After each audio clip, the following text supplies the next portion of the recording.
கடவுளுடைய வார்த்தைக்கு நேராக நாம் கடந்து செல்வோம். கண்களை மூடி ஆண்டவரை நோக்கி பார்ப்போம்.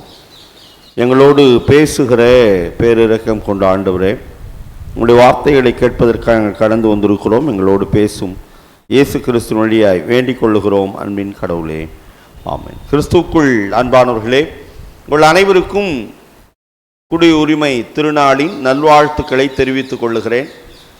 உங்கள் எல்லாரையும் பார்ப்பதிலே பெருத்த மகிழ்ச்சி. அனைவரும் இந்த குடியுரிமை திருநாள் வழிபாட்டிலே கலந்து கொள்ள வந்திருக்கீங்க, அப்படித்தானே?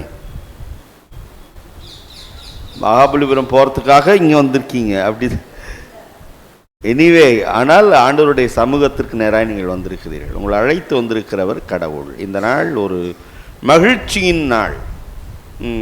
ஏன்னா காலையில் கேட்டாங்க, நேற்று கேட்டாங்க, சர்வீஸ் வைக்கிறீங்களா, எத்தனை மணிக்கு முடிப்பீங்க அப்படின்னு கேட்டாங்க. பிரசங்க வெளியிலேருந்து யாருன்னா கூப்பிட்ருக்கீங்களா, நீங்கள் முடிப்பீங்கன்னா எவ்வளோ நேரம் ஆகும் அப்படின்லாம் கேட்டிருக்காங்க. உங்களுக்கு எல்லாருக்கும் தெரியும், நம்ம 8 மணிக்கு அங்கே பிளான் வச்சுருக்கோம்ல.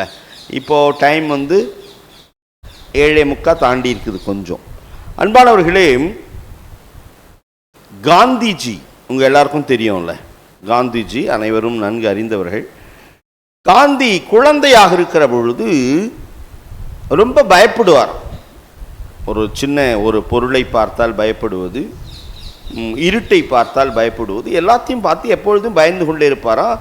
அதுவும் குறிப்பாக அவங்களுடைய வீட்டில் இருக்கிற வேலைக்கார பெண்மணியினுடைய சேலையை பிடித்து கொண்டு தான் நடப்பாராம். அவ்வளோ பயந்தவர். அப்போது அந்த அம்மா, அந்த வேலைக்கார பெண்மணி அவரை பார்த்து ஒரு குறிப்பிட்ட அவர்கள் வணங்குகிற கடவுளுடைய பெயரை சொல்லி, இந்த பெயரை எப்பொழுதும் நீங்கள் உச்சரித்து கொண்டே இருந்தால் நீங்கள் பயப்படவே மாட்டீங்க. அவர் காந்தியை பற்றி தெரிஞ்சவங்களுக்கு தெரியும், அவர் என்ன பெயரை உச்சரிப்பார் எப்பொழுதும்னு சொல்லிட்டு, நீங்கள் அப்புறம் என்னை கேட்டிங்கன்னா நான் சொல்கிறேன் என்ன பெயரை உச்சரித்திருப்பாருன்னு. அந்த பேரை தான் உச்சரித்து கொண்டே இருந்தாராம். கடைசியிலே அவருடைய மிகப்பெரிய சுதந்திர போராட்டத்திலே ஆங்கிலேயர்களை எதிர்த்து போராடுவதற்கான நேரங்கள் வந்த பொழுதெல்லாம் கூட அந்த பெயரை தான் உச்சரித்து கொண்டே இருந்தாராம். கடைசி அவருடைய மரணம் வரைக்கும் அந்த பெயரை தான் உச்சரித்து கொண்டே இருந்தாராம். அன்னைக்கு அவருடைய வேலைக்கார பெண்மணி சொல்லி கொடுத்த அந்த வார்த்தை அப்படியே கடைசி வரைக்கும் மனசில் அப்படியே பதிஞ்சு போச்சு. யார் இதை அப்படியே மனசில் வச்சு நடப்பாங்க அப்படின்னா, யார் ஒருவர் பொறுப்புள்ள பணிகளை செய்கிறார்களோ அவர்கள்தான் சில விஷயங்களை பொறுப்பாக செய்ய முடியும். இன்னைக்கு நமக்கு கொடுக்கப்பட்டிருக்கிற தலைப்பு பொறுப்புள்ள குடிமக்கள். பொறுப்புள்ள குடிமக்கள் எப்படி இருப்பார்கள் என்பதுதான் ஒரு மிகப்பெரிய ஒரு கேள்வியோடு இந்த அருளறைக்குள்ளே பயணிக்க நாம் விரும்புகிறோம். முதலாவதாக, பொறுப்புள்ள குடிமக்கள் பொறுப்பை உணர்ந்து நடப்பார்கள்.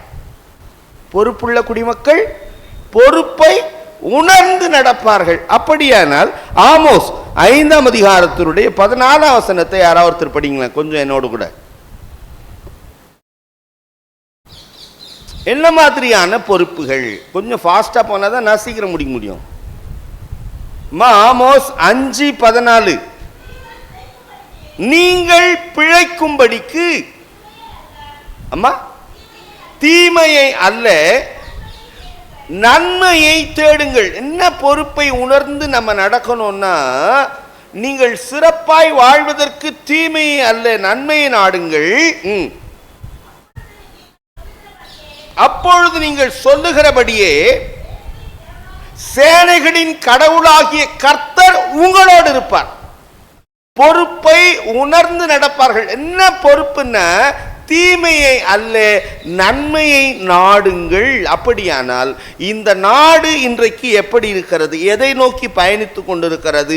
முன்னெல்லாம் ரொம்ப சொல்லுவாங்க, எப்படி லஞ்சம் வாங்குறாங்கன்னு தானே சொல்லுவாங்க. இப்பெல்லாம் அதுக்கு என்ன பேர் மாத்திட்டாங்க? இல்லை, காசை கொடுத்தா கச்சிதமாக முடிச்சிருவார்.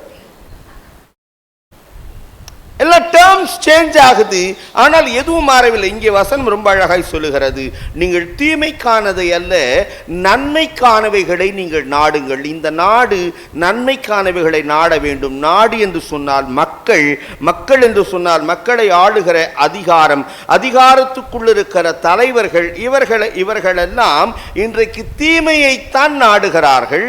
சமீபத்திலே கூட ஒரு செய்தியை படிக்க நேர்கின்றது. நீதிபதிகள் கூட கொலை செய்யப்படுகிறார்கள். வருத்தத்துக்குரிய செய்தியாக இருக்கிறது. அன்பானவர்களை 15ஆம் வசனம் சொல்லுகிறது, நீங்கள் தீமையை வெறுத்து நன்மையை விரும்பி ஒலிமுக வாசலிலே நியாயத்தை நிலைப்படுத்துங்கள், அப்பொழுது கடவுள் உங்கள் பேரில் இரக்கம் காட்டுவார், கடவுள் உங்கள் பேரிலே கிருபை செய்வார். அன்பானே கடவுளுடைய பிள்ளைகளை, அப்படியானால் பொறுப்பை உணர்ந்து செயல்படுவது என்பது நன்மையை செய்வது, கடவுளோடு இணைந்து செல்லுவது.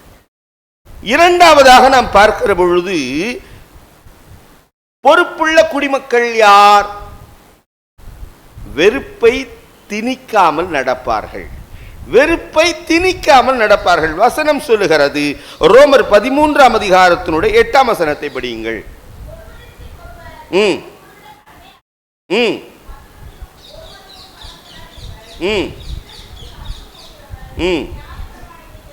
இங்கே வசனம் ரொம்ப அழகாய் சொல்லுகிறது, நீங்கள் யார் மீது கடன்படுங்கள்.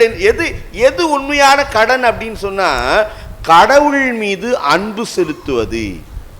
கடவுள் மீது அன்பு செலுத்துகிறவர்கள் மற்றவர்கள் மீது வெறுப்பை திணிக்க மாட்டார்கள். இன்னைக்கு ஏன் பல இடங்கள்ல பிரச்சனை அப்படின்னு சொன்னா, மனசுக்குள்ள அந்த வெறுப்பை அப்படியே தேக்கி வைத்துக் கொள்வது. நாடாக இருந்தாலும் சரி, வீடாக இருந்தாலும் சரி, ஏன் இன்னைக்கு திருச்சபைகள் கூட அப்படித்தான் பயணித்துக் கொண்டிருக்கிறது. வசனம் சொல்லுகிறது, 9ஆம் வசனம்,